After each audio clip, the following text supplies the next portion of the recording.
Hi friends, आप सभी का एक कृषि ज्ञान चैनल में स्वागत है।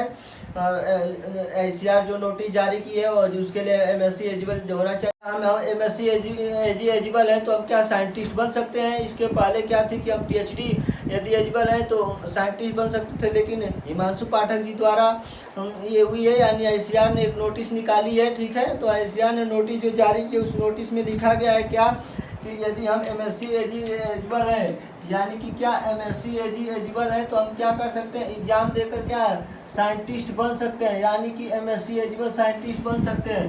पहले क्या थी कि पीएचडी होना अनिवार्य, क्या था पीएचडी होना अनिवार्य था। ठीक है, ये क्या है, ये पहले था, बिफोर ये पहले थी। ठीक है, अब ये क्या है, ये 2024 की नीति है, यानी कि 2024 में लागू की जा सकती है। ठीक है, एमएससी एलिजिबल है तो हम क्या साइंटिस्ट बन सकते हैं। पहले क्या थी कि पीएचडी हम किए हैं तब साइंटिस्ट बन सकते हैं। ठीक है, या इसमें योगदान सबसे बड़ी बात है कि हिमांशु पाठक द्वारा ये की गई है। ठीक है, उसके बाद से कह रहा है ये आईसीआर द्वारा नोटिस जारी की गई है। ठीक है, तो चलिए हम चलते हैं, आप नोटिस देख सकते हैं। चलिए हम चलते हैं, देखते हैं एआरएस क्या होता है, एएसआरबी क्या होती है।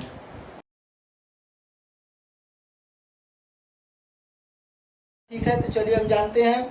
कह रहा है क्या, इसकी बेसिक इंफॉर्मेशन हम प्राप्त करते हैं। ठीक है, कह रहा है नेम ऑफ एग्जामिनेशन, यानी क्या होता है agriculture scientific requirement national eligibility test, यानी कि एएसआर नेट, यानी क्या होती है agriculture scientific requirement national eligibility test, यानी एएसआर। यानी क्या होता है एएसआरबी होती है जो कंडक्ट कराती है इसको, किसको ये क्या कराती है, एएसआरबी ये कंडक्ट कराती है। ठीक है, इस बात का ध्यान दिया। फिर कह रहा है अदर नेम आईसीआर नेट, यानी बीच में कौन पड़ता है, आईसीआर नेट पड़ता है। ठीक है, कर organizing body agriculture scientist requirement board, यार यदि आप परीक्षा पास कर लिए तो गवर्नमेंट आपको जहाँ होगी वहाँ पोस्ट करेगी। ठीक है, फिर कह रहा है उसके बाद कैटेगरी, उसके बाद कैटेगरी क्या होती है, एंट्रेंस एग्जाम, यानी ये इसका क्या होता है, एंट्रेंस एग्जाम होता है। ठीक है, फिर कह रहा है एग्जाम लेवल, यानी एग्जाम लेवल क्या होता है, हमारा नेशनल लेवल पर होता है, यानी सभी लोग इसको क्या कर सकते हैं, पूरे भारत में अप्लाई कर सकते हैं, या क्या होता है नेशनल लेवल होता है। ठीक है, फिर कह रहा है एग्जाम फ्रिक्वेंसी, इसकी एग्जाम फ्रिक्वेंसी क्या होती है, यानी कि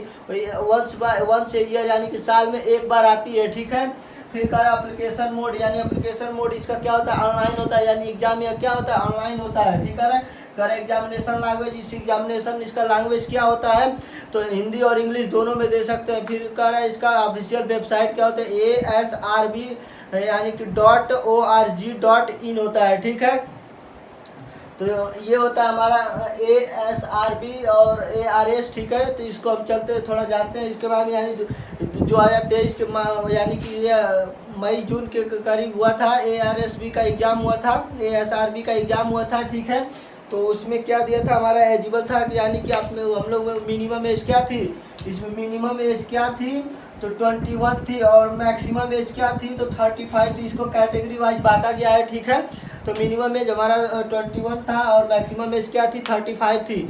अब इसमें भी कह रहा है कि हम लोग को कैटेगरी वाइज छूट मिलती है, यानी कि मैं जनरल और EWS है तो 6 अटेम्प्ट दे सकती है। इस बात को ध्यान दीजिएगा, क्या है जनरल और EWS वाले हैं तो 6 अटेम्प्ट दे सकते हैं। ठीक है, OBC वाले हैं तो क्या 9 अटेम्प्ट दे सकते हैं। फिर SC और ST वाले हैं तो इन लोग के लिए कोई नहीं है। ठीक है, नॉट एलिजिबल, यानी इन लोगों के लिए कोई एलिजिबल नहीं है। ठीक है, यानी कई बार दे सकते हैं, कितनी बार दे सकते हैं। ठीक है, ये 2023 का रूल ये है। ठीक था, ये हमारा 2023 के रूल में भी था, ये 2024 में भी हो सकता है। ठीक है, तो ये नोटिस हम लोग को 2024 में जारी की जाएगी। यह एग्जाम 2023 में हुआ था, चूंकि आईसीआर द्वारा नोटिस जारी की गई है तो यानी 2024 में वैकेंसी जरूर ही आएगी। यदि आप एमएससी एलिजिबल हैं तो आप ARSB और ARS की एग्जाम की तैयारी करें। ठीक है, तो ये होता है हमारा। ठीक है, इसका मिनिमम एज 21 होता है, मैक्सिमम एज 35 होता है। और उसके बाद से कह रहा है कि जनरल EWS इसको 6 अटेम्प्ट दे सकते हैं, और OBC कैटेगरीज वाले क्या 9 अटेम्प्ट दे सकते हैं। ST SC के लिए कोई एलिजिबल नहीं है। ठीक है, तो इसका देखते हैं एग्जामिनेशन मोड कैसे होता है। ठीक है, एग्जामिनेशन मोड के बारे में बात कर लेते हैं थोड़ा सा।